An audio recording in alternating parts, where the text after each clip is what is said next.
Picture yourself standing at the very edge of this majestic cliff. Okay, I'm picturing it.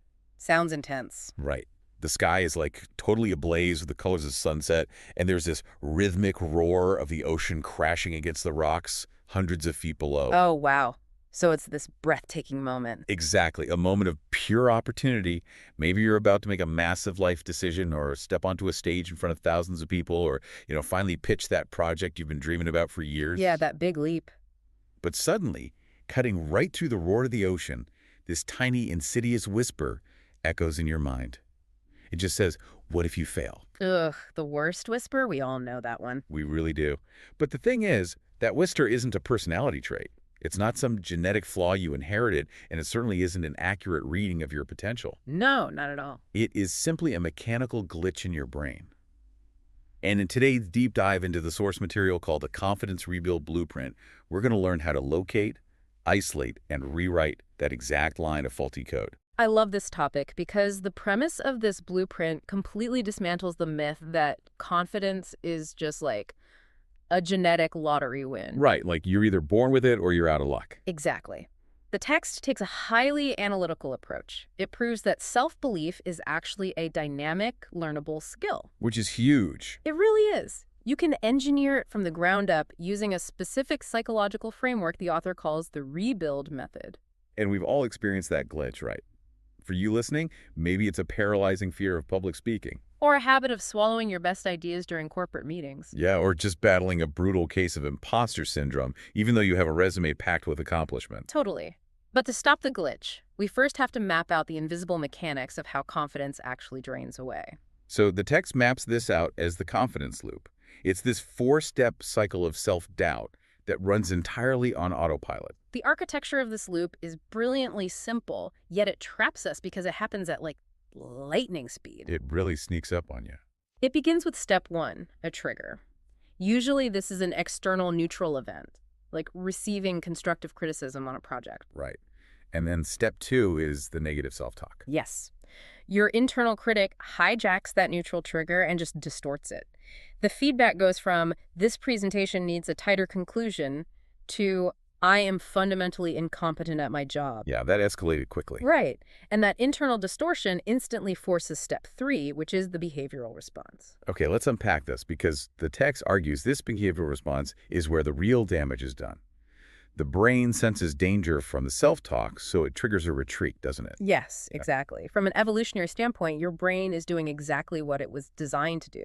It's trying to protect you from perceived pain. Like a survival mechanism. Precisely.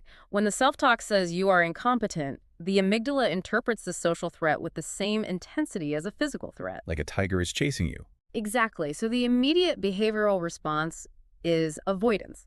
You pull back, you stay quiet in the next meeting, or, you procrastinate on the next pitch. Which leads right to step four, the outcome. Yeah.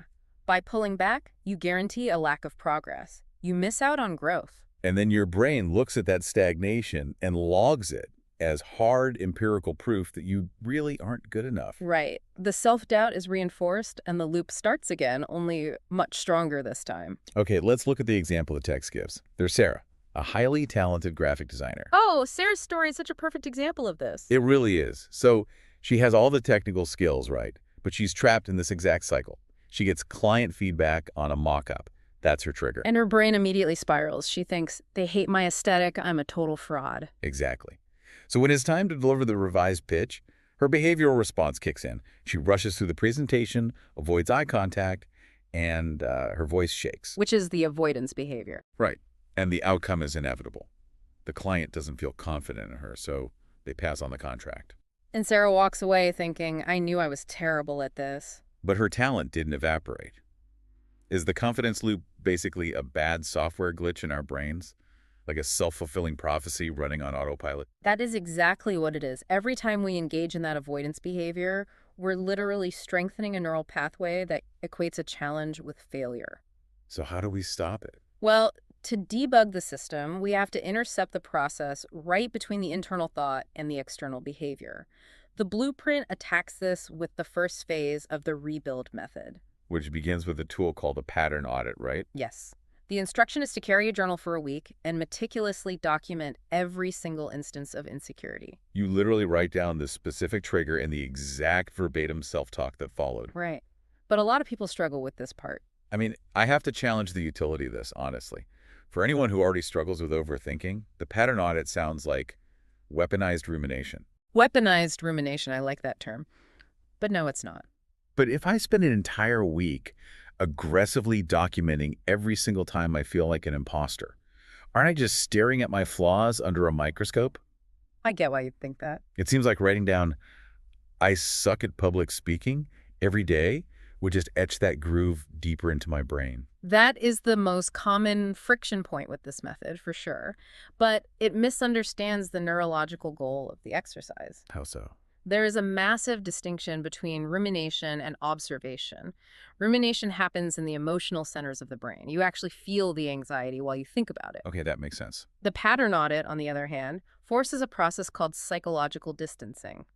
When you are required to physically write down the trigger and the thought, you engage the prefrontal cortex. Which is the analytical, logical part of your brain? Exactly. Mm. So the act of documenting it actually strips the emotion out of it. It creates a buffer. Oh, I see. So you aren't writing, "I'm an idiot for getting nervous." No, the text insists this audit must be clinical and entirely devoid of self-judgment.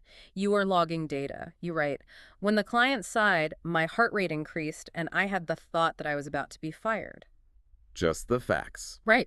And to achieve this distance, the blueprint suggests reading your own journal entries and asking, what advice would I give a close friend who just expressed this exact thought? Because we are endlessly compassionate and rational when analyzing a friend's problems, but we're just merciless with our own. Exactly. Viewing your own thoughts in the third person breaks the illusion that your internal critic is telling the objective truth. You start to recognize these thoughts as just passing neurological weather, rather than, fundamental facts about your identity. That's a beautiful way to put it. And once that distance is established, you move to step 2 and deploy a reset routine. This is active cognitive restructuring, right? Yes. When you catch the distorted thought in real time, you don't let it run its course. You interrogate it. You pause and ask, is this a verifiable fact, or is it an assumption driven by fear? So if the thought is, "I always mess up these presentations," you force yourself to recall the 3 times you actually delivered successfully. Precisely. You are acting as the defense attorney against your own inner critic. I love that. But intercepting the negative loop only gets you to neutral. It doesn't really give you direction. Which is why the text pairs this with step 3, rebuild clarity. This involves the creation of a confidence manifesto. I mean, a manifesto sounds a little abstract. It does, but it serves a highly specific psychological function. Think about it. Society offers a very narrow, very loud definition of what confidence looks like. Usually it's the person dominating the conversation or taking up the most physical space in a room. Right. And if you are naturally introverted or collaborative, trying to mimic that extroverted archetype creates severe cognitive dissonance. You feel like a fraud because you are essentially acting like someone else. Exactly. Your manifesto is about redefining the metric of success based on your core values. So if your authentic version of confidence is the quiet courage to present a highly detailed, thoughtful strategy, then your manifesto needs to anchor on that value. Exactly. It protects you from measuring your self-worth against someone else's ruler. But wait, having a brilliant, authentic manifesto pinned to the wall above your desk doesn't actually accomplish anything on its own, does it? Not without action, no. Right. Because we can have all the clinical distance and internal clarity in the world, but staring at a massive, life-changing vision can trigger the exact same paralysis we just spent weeks trying to cure. It absolutely can. So how do we bridge the gap between abstract clarity and taking physical action in the real world? The blueprint bridges this gap with step 4, action lock-in. The premise here relies heavily on the dopaminergic pathways in our brains. Dopamine, the magic chemical. Yes. When we set a massive overarching goal, like writing a book or launching a business, the amygdala perceives the sheer scale and uncertainty of that task as a threat. Which brings us right back to the avoidance behavior we discussed earlier. Exactly. Action lock-in bypasses the amygdala by fracturing the overarching vision into micro goals that are so small they fail to register as threats. Okay, the text highlights another Sarah here, right? An aspiring artist facing this exact paralysis. Yes, a different Sarah. Her manifesto included painting a full series for a gallery exhibition. But the weight of creating a quote-unquote masterpiece series completely froze her. Her canvases just sat there collecting dust. So she applied action lock-in. She didn't lower her ultimate standard, she just radically shrank her immediate requirement. Her new goal was simply to paint for exactly 15 minutes a day. Just 15 minutes. By lowering the barrier to entry, she completely bypassed the fear response. 15 minutes is manageable. Anyone can do 15 minutes. Right. But the critical mechanism here is what the blueprint instructs you to do the moment those 15 minutes are over. You have to actively celebrate the completion of the micro goal. For Sarah, it was the ritual of making a cup of tea and acknowledging that she kept a promise to herself. Yes. Celebrating small wins is basically compound interest for your self-esteem.